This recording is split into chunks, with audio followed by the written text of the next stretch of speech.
Hello everybody. In this example video, we're going to look at brief exercise 821, looking at the decision of whether we should sell something as it is or process it further.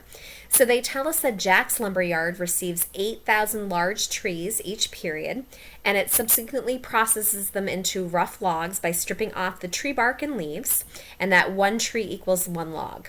Jack then must decide whether to sell it as rough logs for use in log cabin construction at that split-off point, or to process them further into refined lumber for use in regular construction framing. Jack normally sells the logs for a per unit price of $495. Alternatively, each log can be processed further into 800 board feet of lumber at an additional cost of 15 cents per board foot, and also the lumber can be sold for 75 cents per board foot.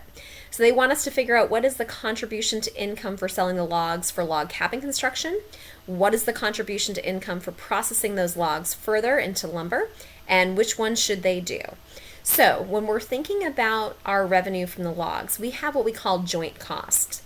So for example, in this case, stripping off the tree bark and the leaves, all of the cost associated with doing that to getting that product to what we call that split off point is irrelevant to us, because no matter if we decide to sell the trees as logs for log cabin construction or we decide to process it further into refined lumber, we have to do that process. We have to spend that money to strip off the tree bark and the leaves. So that cost is irrelevant because we're going to have to do that. We're going to have to spend that money regardless if we sell it as logs or we sell it as refined lumber.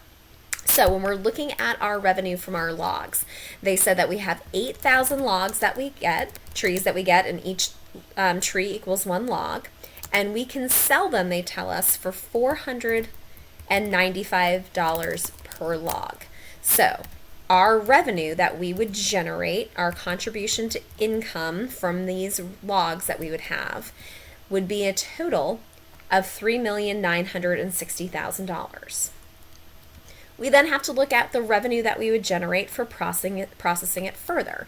So they said for each log, and again we have 8,000 logs, each one can be processed into 800 board feet of lumber, and each one of that each board foot could be sold for 75 cents each. So the 8,000 logs get us 800 board feet, and each board foot gets us 75 cents. So that would give us $4.8 million in revenue. So right there, people are probably thinking, then we should process it further.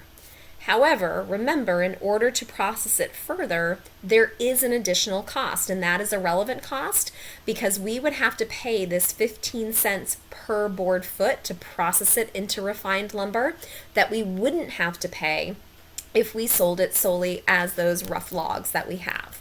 So 8,000 logs again that we have times that 800 board feet, and to process it further, it's costing us an additional 15 cents in order to do that. So that is a relevant cost to us because it differs between our two alternatives. So we would have to spend $960,000 in order to process that lumber into refined lumber to be sold for normal home construction.